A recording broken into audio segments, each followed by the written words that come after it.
Hello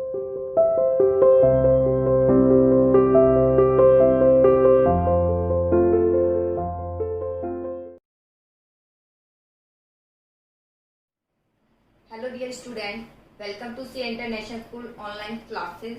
My dear plus 2 commerce class, unit 3 business environment meaning क्या है सब कुछ हम डिस्कस कर चुके हैं. फीचर क्या है ये भी डिस्कस कर चुके हैं. Today we will discuss about importance of business environment. Features के बाद तो इम्पोर्टेंस ही आएंगे, फीचर मीनिंग से ही आते हैं. और उसके बाद अब हम फायदे देखेंगे बिजनेस एनवायरनमेंट के, क्या इंपॉर्टेंस है, क्या फायदा हमें पहुंचाता है अगर हम इस पर नजर रखें. और रखनी ही पड़ेगी अगर आपको सरवाइव करना है. बिना इस पर नजर रखे कोई भी संस्था सरवाइव नहीं कर सकती, इतनी बात ध्यान रख लेना. तो चलिए इंपॉर्टेंस देखते हैं बिजनेस एनवायरनमेंट का. First importance is first mover advantage. First mover advantage मतलब बिजनेस एनवायरनमेंट कुछ हमारे लिए अपॉर्चुनिटी भी उत्पन्न करता है, कुछ थ्रेट भी उत्पन्न करता है. अपॉर्चुनिटी का अगर सही टाइम पर फायदा उठा लिया जाए तो हम क्या बन जाते हैं, फर्स्ट मूवर एडवांटेज का क्या उठा सकते हैं, लाभ उठा सकते हैं. मान लीजिए कि जैसे सरकार जो है टूरिस्ट इंडस्ट्री पर ज्यादा फोकस देना चाह रही है. ये टूरिस्ट इंडस्ट्री का बहुत ज्यादा बोलबाला है हमारी जो है इकोनॉमी में, ठीक है. तो अगर संस्था उस पर अपना फोकस कर दे तो उसके लिए क्या उत्पन्न हो जाएगी, एक अपॉर्चुनिटी, एक लाभ का एक साधन उत्पन्न हो जाएगा. तो वो कहलाए जाते हैं फर्स्ट मूवर एडवांटेज. देखिए बेटा बहुत इंपॉर्टेंट टॉपिक चल रहा है, इंपॉर्टेंस ऑफ बिजनेस एनवायरनमेंट. इसमें से केस स्टडी कहीं ना कहीं जरूर आ जाती है. तो देखिए बिजनेस एनवायरनमेंट के इंपॉर्टेंस क्या है. फर्स्ट मूवर एडवांटेज, इसमें केस स्टडी आती है. हर फीचर और इसकी जो इंपॉर्टेंस है दोनों के एक्सप्लेनेशन अच्छे से याद होना चाहिए, क्योंकि इसमें एक्सप्लेनेशन से रिलेटेड ही केस स्टडी आपसे पूछी जाएगी. एक्सप्लेनेशन याद नहीं होगा, केवल पॉइंट कर लेंगे तो कोई फायदा नहीं है, इसलिए एक्सप्लेनेशन पर ज्यादा जोर दे देना. फर्स्ट मूवर एडवांटेज मतलब ही कि कोई अपॉर्चुनिटी आई है और आप उसका लाभ उठा रहे हो, सबसे पहले आपने लाभ उठाया है, तो उसे बोलते हैं फर्स्ट मूवर एडवांटेज. देखिए जैसे The study of business environment enable us to know about opportunity available. जब फर्स्ट मूवर एडवांटेज आ जाएगा तो यहाँ पर आपको किसके बारे में बताना है, अपॉर्चुनिटी. किसके बारे में बताना है, अपॉर्चुनिटी की क्या अपॉर्चुनिटी उत्पन्न होती है संस्था को. इसमें आपको अपॉर्चुनिटी के बारे में और वार्निंग सिग्नल थ्रेट्स के बारे में. पहले अपॉर्चुनिटी देखते हैं हमारे लिए. पहले अपॉर्चुनिटी क्या उत्पन्न करता है. A company which is more conscious about the change. जो कंपनी बहुत ज्यादा सचेत होती है कि क्या क्या चेंजेस हो रहे हैं taking place in business environment is the first mover. जो चेंजेस हो रहे हैं उस पर ध्यान रखती है, उसका फायदा भी उठाती है, तो वो कहलाई जाती है फर्स्ट मूवर एडवांटेज. यानी उसने फर्स्ट मूवर एडवांटेज का क्या उठाया है, लाभ उठाया है. आगे it take advantage of its becoming the first supplier. तो वो सबसे पहले क्या बन जाती है, सप्लायर बन जाती है. सबसे पहले क्या बन जाती है, फर्स्ट सप्लायर. फर्स्ट क्या बन जाती है, सप्लायर. कि गवर्नमेंट कुछ भी जो है स्कीम लागू करने वाली, मतलब कुछ भी बिजनेस से रिलेटेड जो है आगे के लिए कुछ प्लानिंग कर रही है कि इस तरीके के बिजनेस को बढ़ावा दिया जाए, ठीक है. तो उसमें जो है संस्था सबसे पहले अपॉर्चुनिटी उसका लाभ उठा रही है, सबसे पहले उसमें जो अपना कदम रख रही है, उस प्रोजेक्ट में सबसे पहले अपना इन्वॉल्वमेंट दे रही है. कोई भी प्रोजेक्ट जो है वो लागू करना चाह रही है उसमें सबसे पहले अपना इन्वॉल्वमेंट दे रही है. तो और कुछ नहीं, वो फर्स्ट मूवर एडवांटेज का क्या उठा रही है, लाभ उठा रही है. यानी फर्स्ट क्या बन रही है, सप्लायर बन रही है. इसके बाद आता है in other word a company which has capacity to know the possibility of opportunity available can be the greater beneficiary. दूसरे शब्दों में हम कहे जो कंपनी किसका लाभ उठा ले, जो कंपनी किसका ध्यान रखती है, अपॉर्चुनिटी का समय रहते ही लाभ उठा लेती है, तो वो क्या बन जाती है, first mover advantage. First mover advantage को क्या उठाती है, लाभ. इसमें कुछ भी हार्ड नहीं है. फर्स्ट मूवर एडवांटेज में अपॉर्चुनिटी आएगी, जब केस स्टडी आएगी तो उसमें अपॉर्चुनिटी से रिलेटेड ही पॉइंट आएगा. तो आपको बताना है कि कौन सा इंपॉर्टेंस यहाँ हाईलाइट हो रहा है. जी इंपॉर्टेंस पहले ही हाईलाइट हो रहा है. अपॉर्चुनिटी का एक ही पॉइंट है, कौन सा, फर्स्ट मूवर एडवांटेज की अपॉर्चुनिटी है, उसने लाभ उठा लिया, खत्म. फर्स्ट मूवर एडवांटेज, यहाँ अपॉर्चुनिटी के बारे में लिखना है. फिर देखिए फर्स्ट मूवर एडवांटेज मतलब बिजनेस एनवायरनमेंट जो है कि अगर हम स्टडी करते हैं तो वो एनेबल बना देती है मैनेजर को कि बाहर क्या एनवायरनमेंट क्या अपॉर्चुनिटी है. समय रहते जो चेंजेस हो रहा है उसको देखता रह रहा है, तो उसको पता चल जाता है क्या अपॉर्चुनिटी है, और फर्स्ट सप्लायर बनकर क्या उठाता है, लाभ उठाती है वो संस्था. तो इसे बोलते हैं फर्स्ट मूवर एडवांटेज. जहां बिजनेस एनवायरनमेंट अपॉर्चुनिटी उत्पन्न कर रहा है तो मीनिंग में क्या देखा था, थ्रेट्स भी उत्पन्न कर रहा है, तो इसे बोलते हैं वार्निंग सिग्नल. ये किससे रिलेटेड है, थ्रेट्स से. यानी विभिन्न प्रकार की, किस प्रकार से, चुनौती उत्पन्न होती है एक संस्था के लिए। जहां बेटा अपॉर्चुनिटी है वहां चुनौती जरूर उत्पन्न होगी, ध्यान दीजिएगा। जहां अपॉर्चुनिटी है वहां चुनौती जरूर, यानी चुनौती मतलब डिफिकल्टी क्या है, डिफिकल्टी जरूर उत्पन्न हो जाती है। कहीं आपकी अच्छी यूनिवर्सिटी में एडमिशन हो गया तो डिफिकल्टी ये होगी कि वहां पर किस तरीके से हम कहाँ रहे, किस तरीके से अपने आप को वहां पर सेटअप करे, किस तरीके से जो है अपने हैंडल करे उस सिचुएशन को, बहुत ही डिफिकल्ट हो जाता है ये सब। ठीक है, तो ये और कुछ नहीं, किसी का जो है ट्रांसफर भी हो गया है किसी व्यक्ति का, तो अब वही तो, हालांकि चाहे प्रमोशन के थ्रू हो सकता है प्रमोशन हो गया हो, लेकिन प्रमोशन के बाद उसको प्रमोशन के लिए किसी दूसरे स्टेट में जो है प्रमोट किया जा रहा है कि आपको हाई पोस्ट मिलेगी लेकिन दूसरे स्टेट में जा रहा है, वहां उसके लिए अवसर भी है, चुनौती उत्पन्न हो जाएगी कि दूसरे स्टेट में जाना कितना डिफिकल्ट है उसके लिए, सब लोग अलग होंगे, एनवायरमेंट अलग होगा, और कुछ नहीं, ये चुनौती कहलाई जाती है। यानी डिफिकल्टी जो आपके सामने उत्पन्न होती है जब आप अपॉर्चुनिटी का लाभ उठाना चाहते हैं। देखें, warning signal along with availability of opportunity available के साथ provided by the study of business environment के जो हम स्टडी करते हैं तो वो हमें क्या उत्पन्न कराता है, अपॉर्चुनिटी के साथ क्या जुड़े होते हैं, थ्रेट्स जुड़े होते हैं। देखिए, we also come to know, तो जहां हमें अपॉर्चुनिटी का पता हो तो हमें ये भी पता होना चाहिए, किसके बारे में नॉलेज होना चाहिए, हमें किसके बारे में पता होना चाहिए कि इस अपॉर्चुनिटी के साथ क्या चुनौती हमारे सामने आने वाली है। अगर अपॉर्चुनिटी का तो देख रहे हो, उसके साथ जो चुनौतियां है उसको नहीं देख रहे हो तो भी आप अपॉर्चुनिटी का लाभ नहीं उठा पाएंगे, ठीक है, सर्वाइव नहीं कर पाएंगे।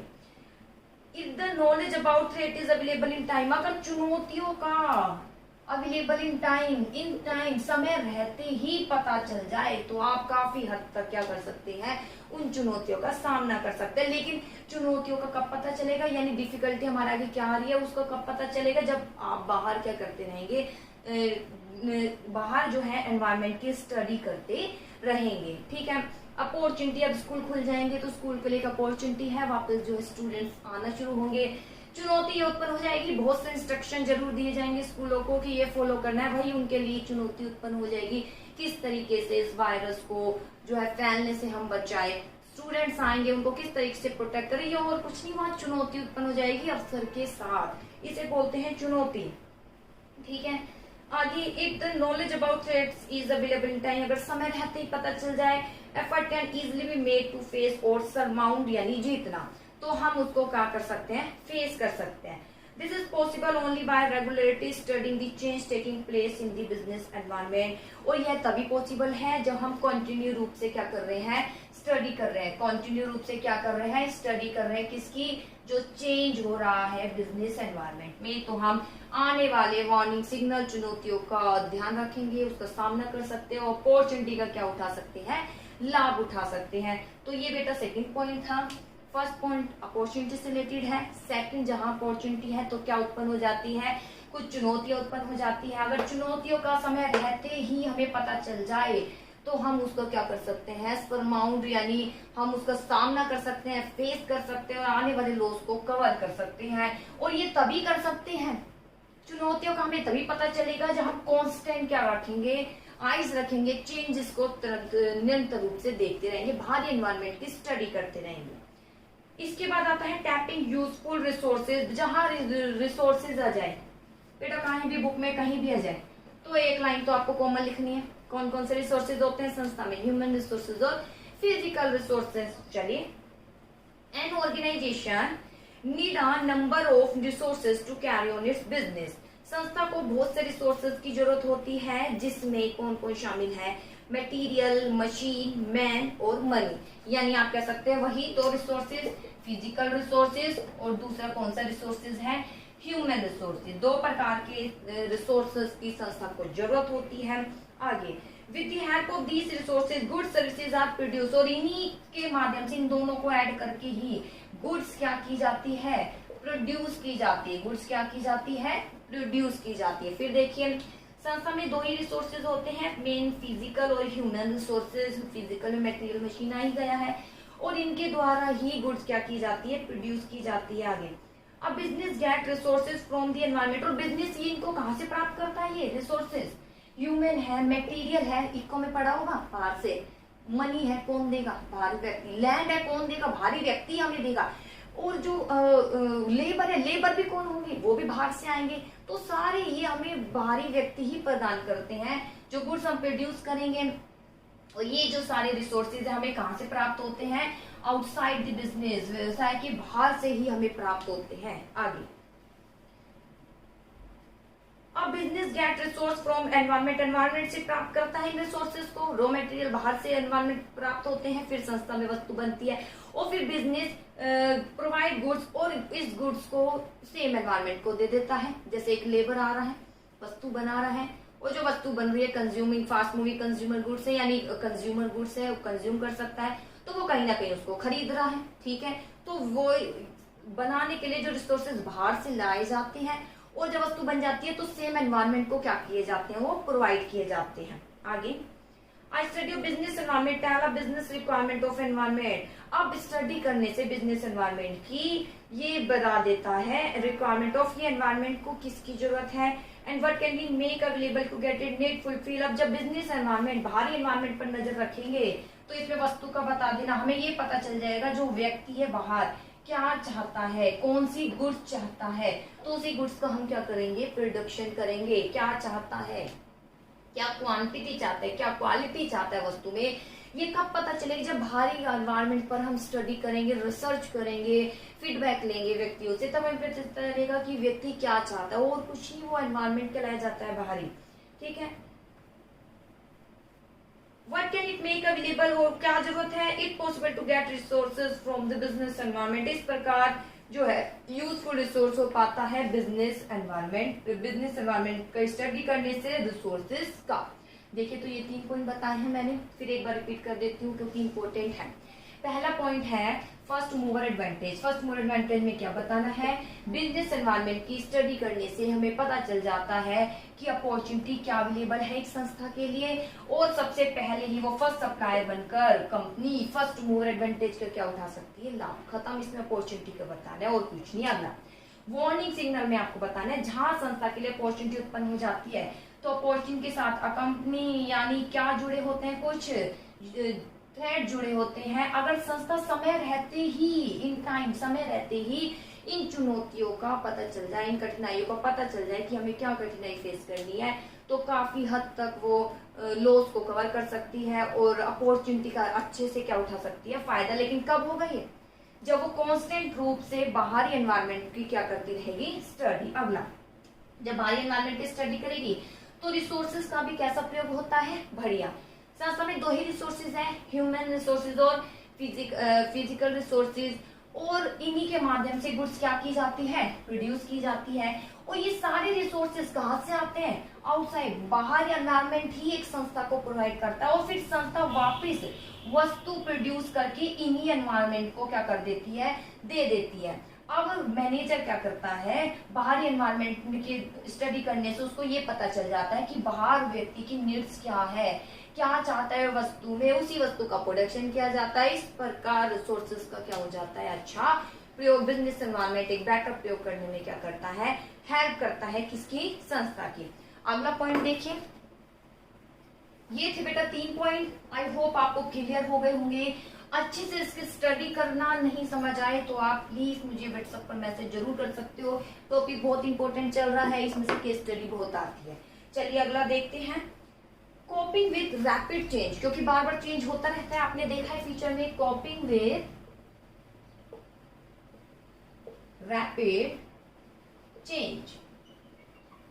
बार बार होने वाले चेंजेस का सामना कब कर सकते हैं, तब करेंगे जब हमें पता हो ये चेंजेस होने वाले हैं। ठीक है, जैसे देखिए, These days businesses being run in rapidly changing environment, हमें पता है आज का बिजनेस एक चेंजेस एनवायरमेंट में ही कार्य कर रहा है। ठीक है, various factor connected with business, विभिन्न प्रकार के फैक्टर बिजनेस से कनेक्ट होते हैं। कौन कौन से, competition, business competition, fashion, number of customer, कौन कौन से हैं, टेक्नोलॉजी, फैशन, सोशल एनवायरमेंट, एक तरीके से फैशन चेंज हो गया लोगों का। ठीक है, कंपटीशन, नंबर ऑफ कस्टमर, दोनों आप फोर्स लिख सकते हैं, इसमें जनरल फोर्स, स्पेसिफिक फोर्स दोनों लिख सकते हैं। ठीक है, कॉपिंग विद रैपिड चेंज, विभिन्न प्रकार की चेंजेस होते रहते हैं। अब जो है बिजनेस एक चेंजेस एनवायरनमेंट में कार्य करता रहता है, और ये एनवायरनमेंट कोई ना कोई चेंजेस होता है। तो कोई एनवायरनमेंट लिखिए, चाहे इसमें लिखिए जनरल और स्पेसिफिक जो फोर्सेज है, दोनों चेंजेस होते रहते हैं, आर चेंजिंग क्विकली। और ये टेक्नोलॉजी, खासकर टेक्नोलॉजी क्या होती रहती है, बार बार चेंजेस होती रहती है। ठीक है, आगे ध्यान से सुनिए लाइन और अंडरलाइन कर लेना। Changes don't affect business as much at rapidly of the changes. Changes business होगी, it means if the speed of changes little. देखिए क्या है, changes don't affect business, changes don't affect business as much as rapidly। ठीक है, इस line को underline कर लेना। चेंजेस, और बहुत अच्छी लाइन है, चेंजेस डोंट अफेक्ट बिजनेस। जो परिवर्तन होते हैं वो संस्था को प्रभावित नहीं करते, बल्कि क्या प्रभावित करते हैं, एज मच एज, जिस रिपीट से वो चेंजेस हुए हैं। फिर सुन लीजिए, जो चेंजेस है वो संस्था को प्रभावित इतना नहीं करते जितना उसकी स्पीड प्रभावित करती है, जितना उसकी क्या करती है, स्पीड प्रभावित। आपने डिमोनेटाइजेशन देखा तो वो कहीं ना कहीं पहले से ही जो है योजना चल रही थी सरकार द्वारा। डिमोनेटाइजेशन का लोगों पर प्रभाव नहीं पड़ा। अगर ये बहुत पहले से बोल दिया जाता, उसकी स्पीड का प्रभाव पड़ा। अगर हम डिमोनेटाइजेशन देखें, डिमोनेटाइजेशन विमुद्रीकरण जो मनी चेंज हुई थी, ठीक है, 8 नवंबर 2016, जो डिमोनेटाइजेशन का संस्था पर इतना प्रभाव नहीं पड़ा जितना इसकी किसका प्रभाव पड़ा, स्पीड का। ध्यान दीजिए, चेंजेस का इतना प्रभाव नहीं पड़ता जितना उसकी स्पीड का। डिमोनेटाइजेशन का जो है इकोनॉमी पर प्रभाव नहीं पड़ा, उसकी स्पीड का सबसे ज्यादा प्रभाव पड़ा। क्योंकि आज हम टीवी देख रहे हैं, टीवी देखते देखते अचानक जो है घोषणा कर दी गई, अनाउंस कर दिया गया कि आज से जो है, आज रात से 500,000 के जो नोट है वो बंद कर दिए जाएंगे 12 बजे से। तो वो जो स्पीड थी ना, उस स्पीड का लोगों पर प्रभाव पड़ा। जो है आप देखने लगे कि अचानक जो है लोग ब्लैक मनी उसी टाइम किस तरीके से जो है उसको सोने में कन्वर्ट करने लगे, लोगों को देने लगे, कन्वर्ट करने लगे, इस तरीके से वो कहीं ना कहीं उसको हाइड करने लगे। तो ये डिमोनेटाइजेशन का बिजनेस पर नहीं प्रभाव पड़ा, उसकी स्पीड का प्रभाव पड़ा। अगर कुछ टाइम दे दिया जाता तो ये जो है लोग इतने ज्यादा परेशान हुए, ठीक है, गरीब लोग ज्यादा परेशान हुए, तो वो कहीं ना कहीं उसमें जो है उनको कुछ सुकून, उसमें कहीं ना कहीं कुछ ना कुछ जो उन पे ज्यादा प्रभाव पड़ा, थोड़ा कम प्रभाव पड़ता। तो ये है कहने का मतलब, जो चेंजेस है वो संस्था को इतने प्रभाव नहीं डालते जितना उसकी स्पीड प्रभाव डालती है। आगे, it means speed of changes is little. अब आगे स्पीड का बता देना। अगर स्पीड क्या है, लिटिल है, यानी धीरे धीरे चेंजेस हो रहा है, इट कैन बी फेस, तो आप संस्था इसको क्या कर सकती है, फेस। लेकिन अगर स्पीड क्या है, बहुत ज्यादा फास्ट है, तो संस्था के लिए फेस करना क्या हो जाता है, डिफिकल्ट हो जाता है। संस्था के लिए फेस करना क्या हो जाता है, डिफिकल्ट हो जाता है। This can be possible only by, और अब इस डिफिकल्ट सिचुएशन को फेस तभी किया जा सकता है काफी हद तक जब कांस्टेंट रूप से जैसे चेंजेस हो रहे हैं तुरंत उस पर हम क्या कर रहे हैं, कांस्टेंट आइज रख रहे हैं। तो बिजनेस एनवायरनमेंट स्टडी की साइमल्टेनियस, इस प्रकार बिजनेस एनवायरनमेंट की स्टडी करना जरूरी है। और स्टडी करने से हमें लाभ ये मिलता है, जो बार बार चेंजेस हो रहे हैं उसका पता चल जाता है। और ध्यान दीजिए कौन कौन से चेंजेस, टेक्नोलॉजी है, फैशन है, नंबर ऑफ कस्टमर, ये चेंजेस हो रहे हैं, पॉलिटिकल एनवायरनमेंट है। तो इन चेंजेस का बिजनेस पर प्रभाव नहीं पड़ता जितना इसकी स्पीड का पड़ता है। अगर आगे लाइन का लिखेंगे, अगर स्पीड कम है तो संस्था बहुत जल्दी फेस कर सकती है इस चुनौती को, अगर स्पीड ज्यादा है तो इस सिचुएशन को फेस करना डिफिकल्ट हो जाएगा। और अब केवल तभी फेस कर पाएगी जब वो निरंतर रूप से क्या कर रही होगी, स्टडी। तो ये था पॉइंट। इसके बाद आता है assisting in planning and policy formulation.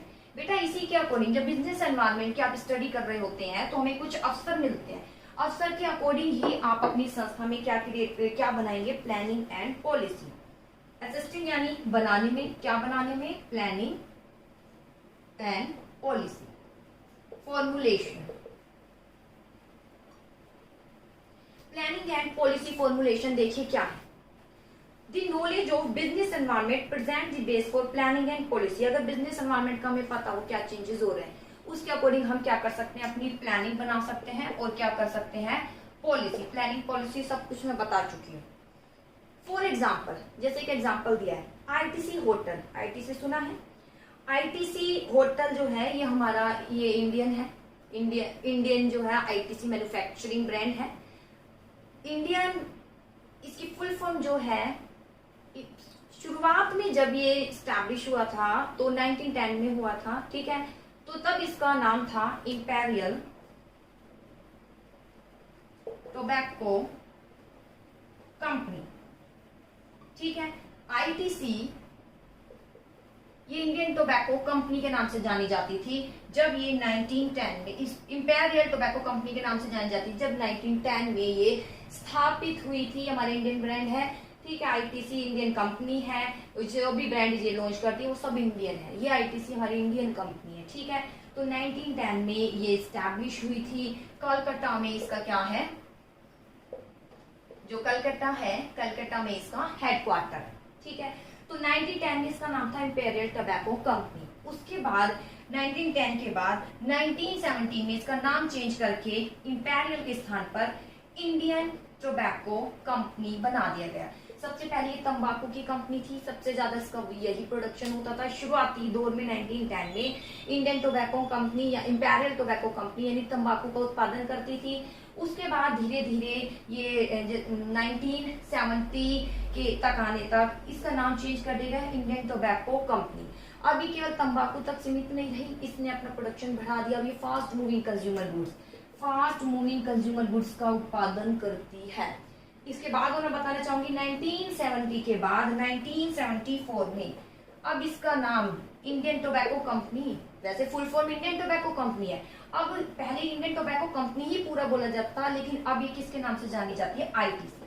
अब किसके नाम से जानी जाती है, आईटीसी। 1974 में इसका फिर नेम चेंज करके इंडियन टोबैको कंपनी फुल नाम बोल के क्या दे दिया गया, इसका नाम आईटीसी। तो बेटा 1910 में इंपेरियल टोबैको कंपनी के नाम से जानी जाती थी और फास्ट मूविंग अब ये कंज्यूमर गुड्स बनाती है। आईटीसी के बहुत से होटल्स है।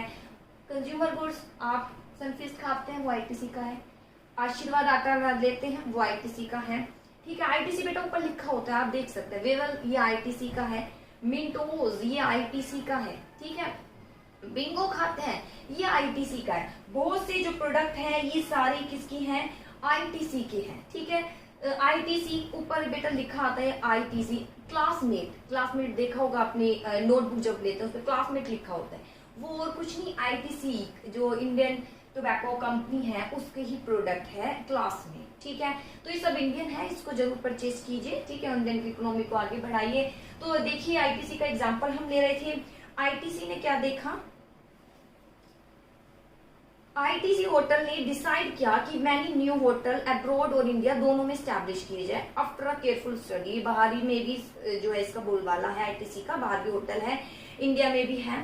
बिजनेस एनवायरमेंट की स्टडी करने के बाद दे फाउंड दैट, इसने देखा tourism industry was the biggest industry. इसने देखा हमारे इंडिया में टूरिस्ट इंडस्ट्री बहुत ज्यादा बड़ी इंडस्ट्री है, ठीक है।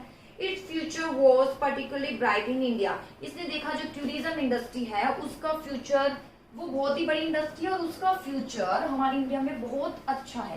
कौन सी इंडस्ट्री का, टूरिज्म। टूरिज्म का तो बहुत है क्योंकि टूरिस्ट आते हैं और उसका बहुत ज्यादा बोलबाला है। इसके बाद आगे the ITC hotel formulate government also है। इसने क्या देखा, टूरिज्म इंडस्ट्री बहुत बिगेस्ट इंडस्ट्री है पूरे वर्ल्ड में और इसका फ्यूचर बहुत ज्यादा ब्राइट है इंडिया में, और गवर्नमेंट भी स्पेशल इस पर ध्यान दे रही है बिकॉज ऑफ बहुत से रीजन से। क्या रीजन से, अगर बाहरी व्यक्ति आएगा तो फॉरेन एक्सचेंज यानी उनकी करेंसी आएगी। दूसरा, जब हम टूरिस्ट इंडस्ट्री बहुत से ट्रांसपोर्ट फैसिलिटी सब अवेलेबल कराएंगे तो रोजगार भी उत्पन्न हो जाएंगे बहुत से वे से, कि सरकार भी इस पर फोकस कर रही है। तो आईटीसी होटल फॉर्मुलेट तो अपनी उन्होंने स्ट्रेटेजी बनाई इसके ही according. In this way anyone can defeat their competitor by formulating their plan. इस प्रकार इस पर ध्यान रखकर कोई भी अपने कॉम्पिटिटर को क्या कर सकता है, पछाड़ सकता है। और कुछ नहीं, इसमें आईटीसी या कोई भी जो है कंपनी के बारे में आ सकता है, ठीक है।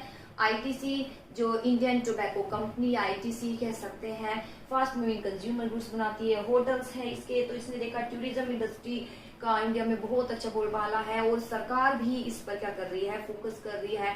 तो और कुछ नहीं, इसने उस पर काम करना शुरू किया, उसके अकॉर्डिंग ही प्लानिंग और पॉलिसी बनाई।